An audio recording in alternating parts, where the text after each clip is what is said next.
strangely enough, kind of makes me think of Thomas Paine. You might be familiar with some of his political writings, like Common Sense. But he wrote this book, The Age of Reason, where he really goes into his thoughts on God and religion and so forth. And to him, the Bible is just a bunch of fairy stories and didn't prove anything about God. To him, the proof of God was science. The fact that there were these principles that we could discover and use with our intellect was proof positive that there was a God that was beneficent to us, that was our provider. But put it away. There's you don't just get it. There's something you must do. However, I've given you all that you need to make this world into either paradise or into hell, and it's up to you. And that was his view. Pi, in some ways, was like the ultimate symbol for him of, God, I guess. And if a deist had a symbol, I suppose it would be pi.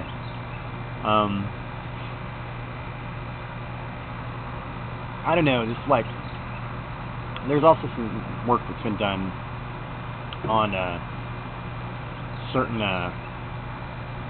Tibetan monks and so forth, where their brains have been hooked up and studied, where they're not being affected by an outside source. It's a completely internal process, but they're affecting their brains at a level that's really interesting. But, once again, just like with the, stimulating certain parts of the brain, it doesn't really, in and of itself, prove anything, one way or the other. It's data. But how you interpret it, it's still open to interpretation, let's put it that way. And as William James once said, it behooves us not to close our accounts with reality prematurely. I don't know, man. Sometimes I wonder, because I see this a lot on YouTube, and I'm like, I gotta wonder, who are you trying to convince? Anyone who doesn't already hold this view isn't gonna see this and go, oh wow, I was all messed up on the subject. There is no God, of course. It's possible, obviously, but how likely is it? And in some ways, it's like, I don't know, like a lot of the religious people that try, but this is the thing, is I can almost excuse evangelical Christians, because there's a lot in Christian teaching that I can totally see would lead someone to the idea that that's what you got to do. Hey, I've come not to call the righteous, but sinners. So go out and convert those atheists. Bless their hearts. You guys get it all wrong, because it's, it's like an addict giving you some of their drugs. Wow, you're actually giving, to them, that's like, wow, this is great stuff, man. They want to share it with you.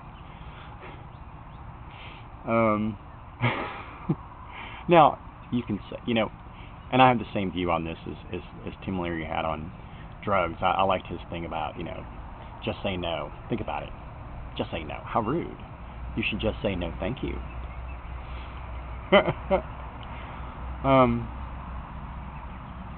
Yeah, so I don't know, man. I think people get too hung up on the conceptual side of reality and don't focus enough on the perceptual side, which I think we all can agree that we share. Whether you believe that there's a God, gods, no God, a Buddha mind, a higher power, as the alcoholics say, or none of that crap, I think that we can all agree that we believe in our own existence, in the sense that we are people on this planet together.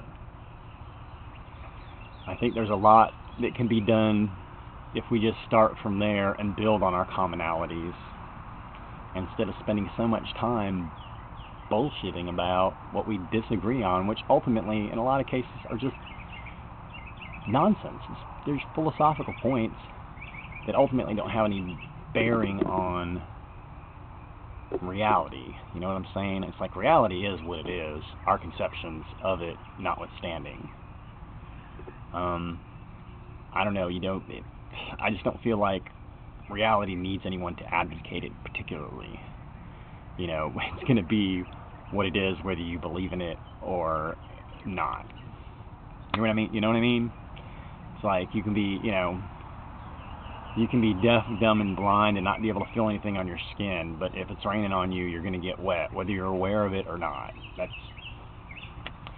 So that's my take on all that. So, good luck.